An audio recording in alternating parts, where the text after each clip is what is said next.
আছো? আশা করি সবাই খুব ভালো আছো। আজকে আরেকটা নতুন রেসিপি তোমাদের সঙ্গে শেয়ার করব। রেসিপিটার নাম হচ্ছে দেশি মুরগির কষা। আমি কি কি দিয়ে ইউজ করব বা কি কি ইনগ্রেডিয়েন্টস আমি ইউজ করব বা কীরমভাবে করব, ভিডিওটা স্কিপ না করে পুরো স্টেপ বাই স্টেপ তোমরা দেখো। তাহলে চলে এসো। দেশি মুরগির কষা করতে আমি 1.5 কিলো মতো দেশি মুরগি নিয়ে নিয়েছি। এখন আমি 2 চামচ হলুদের গুঁড়ো এর মধ্যে অ্যাড করছি। পরিমাণ মতো একটু নুন এর সঙ্গে অ্যাড করলাম। অল্প সর্ষের তেল এর সঙ্গে অ্যাড করলাম। এবার এই এই পুরো দেশি মুরগিগুলোকে টুকরোগুলোকে আমি ভালো করে এই মশলা মানে হলুদ, নুন আর সর্ষের তেল দিয়ে ভালো করে মাখিয়ে রাখবো। আর প্রায় 15 মিনিট মতো মাখিয়ে রাখবো, কেন দেশি মুরগি মানে সেদ্ধ হতে একটু টাইম লাগে। ব্রয়লারের মুরগিটা একটু তাড়াতাড়ি সেদ্ধ হয়, কিন্তু দেশি মুরগি সেদ্ধ হতে টাইম লাগে। তাই 10 মিনিটের মতো আমি একে ম্যারিনেট করে রেখে দেবো, 10 কি 15 এরকম।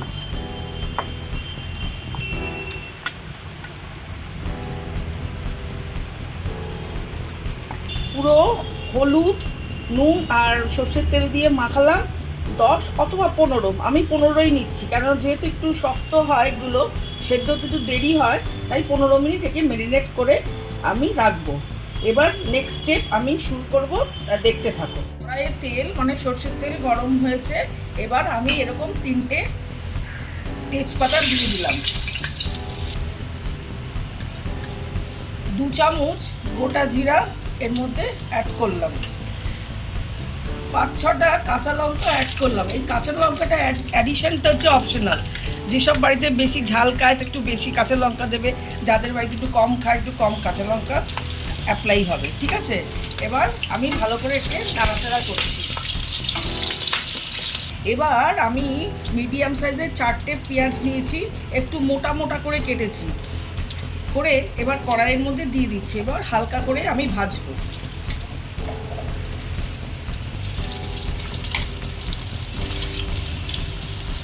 পেঁয়াজটা একটু মোটা করে কাটতে হয়, কারণ দেশি মুরগি তো, দেশি মুরগি সেদ্ধ হতে একটু টাইম লাগে। এখন যদি সরু সরু করে পেঁয়াজ কাটি তাহলে পেঁয়াজটা আগে পুড়ে যাবে, তাই জন্য পেঁয়াজটাকে একটু মোটা মোটা করে কেটে তারপরে সেটাকে হালকা করে ভাজবো। তারপরে আমি ওই চিকেনটা দেবো, কিন্তু এখন না, একটু পরে। এটা যখন কিছুটা ভাজা হবে তখন তারপরে আমি ওই চিকেনটা এর সঙ্গে অ্যাড করব।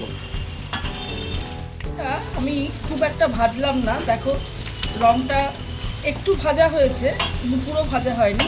এর মধ্যে আমি ম্যারিনেট করা চিকেন, যেটা আমি 15 মিনিটে ম্যারিনেট করেছিলাম, একটু একটু করে দিয়ে দেবো।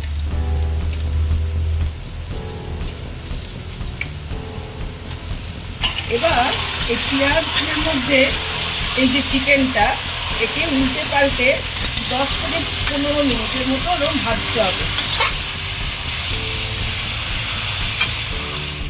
চিকেনের থেকে অল্প অল্প জল ছাড়ছে, এই মতো অবস্থায় আমি 3টে পেঁয়াজকে মিডিয়াম সাইজের মিক্সিতে গ্রাইন্ড করে এই পেস্টটা এর সঙ্গে অ্যাড করে দিচ্ছি, করে ভালো করে নাড়াচাড়া করব।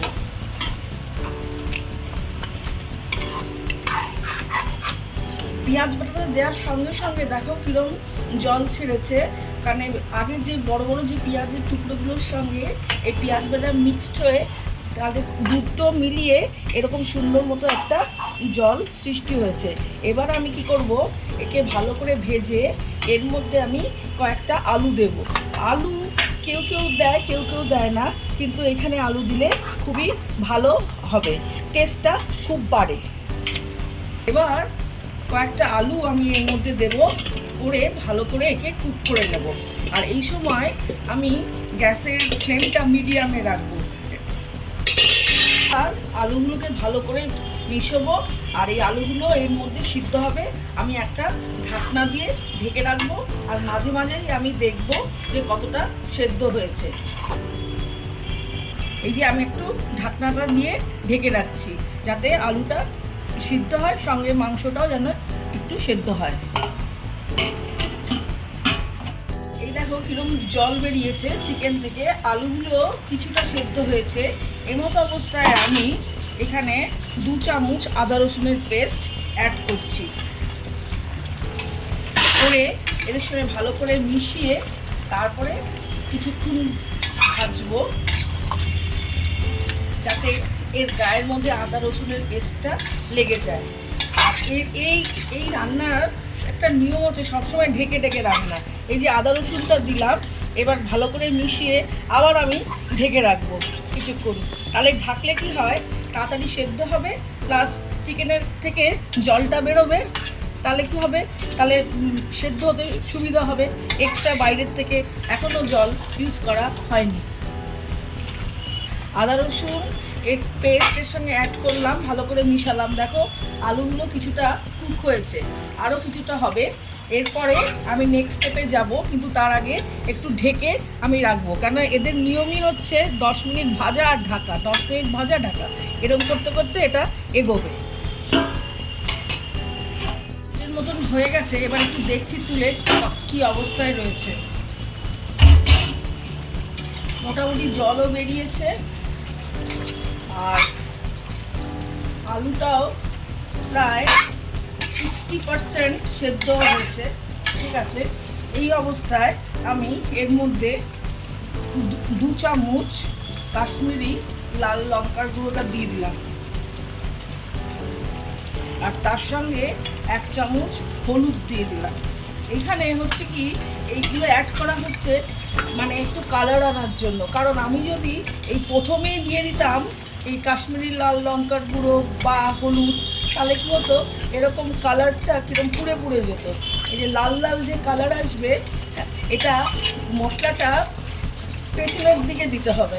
তাই জন্য দেখো আমি এখানে এখন অ্যাড করলাম, দেখো রঙটা কত সুন্দর আসছে। আমি আবার 10 মিনিটের জন্য একে ঢেকে দিলাম। আবার একটু ঢাকনাটা খুলে দেখি কি অবস্থা।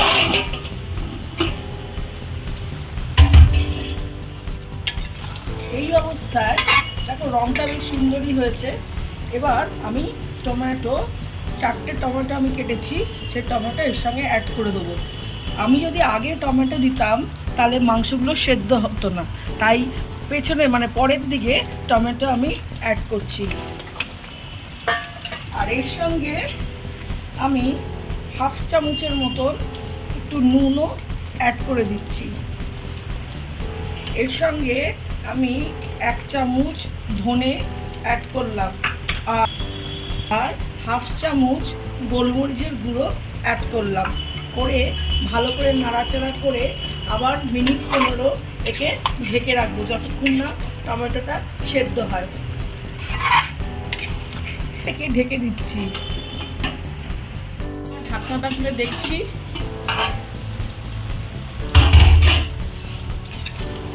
আলুটা বেশ সেদ্ধই হয়ে গেছে, চিকেনটা অল্প একটু বাকি আছে। এবার ফাইনালি আমি এর মধ্যে একটু জল অ্যাড করব, অল্প পরিমাণে একটু জল দেব 10 মিনিটের মতন একে সেদ্ধ করার জন্য।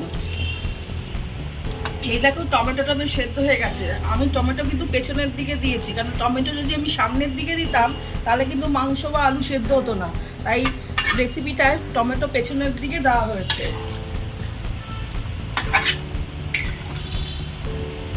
এবার আবার ঢাকনাটা তুলি। হ্যাঁ,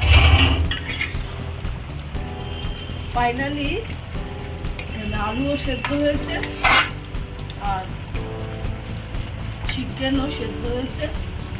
এখন আমি এর মধ্যে কিছু রসুন মানে পেস্ট করে এর মধ্যে দেবো। তা সবাই ভাববে যে কেন রসুন দেওয়া হচ্ছে, হ্যাঁ রসুনের কাঁচা গন্ধ হবে, কিন্তু তা না, কড়াইয়ের তো একটা টেম্পারেচার আছে, তাছাড়া এটা এখনও ফুটছে। আমি এইখানে রসুনের পেস্টটা দিলে তাহলে কি হবে, ফ্লেভারটা দারুণ বেরোয়। ঠিক আছে, তা চলে এসো আমি রসুনের পেস্টটা করি, তোমরা দেখো। দেশি মুরগির কষা আমার রেডি হয়ে গেছে। এবার আমি সার্ভিং বাউলে সমস্ত রাখবো। ঝোলটা একটু কমই থাকবে, কেন কষা তো, তাই ঝোলটা একটু কমই রাখা হয়েছে। তোমাদের রেসিপিটা কেমন লাগলো আমাকে কমেন্ট করে জানাবে। এই হলো আমার গরম গরম দেশি মুরগির কষা রান্না। এটা তোমাদের কেমন লেগেছে? যদি ভালো লেগে থাকে তাহলে লাইক কমেন্ট শেয়ার করো, কমেন্ট করো। তোমাদের কমেন্ট করতে আমার খুব ভালো লাগে। আবার নেক্সট দিন আমার নতুন আরেকটা রেসিপি তোমাদের সামনে নিয়ে আসবো। ততক্ষণের জন্য সবাই সুস্থ থেকো, ভালো থেকো। Tata, bye bye.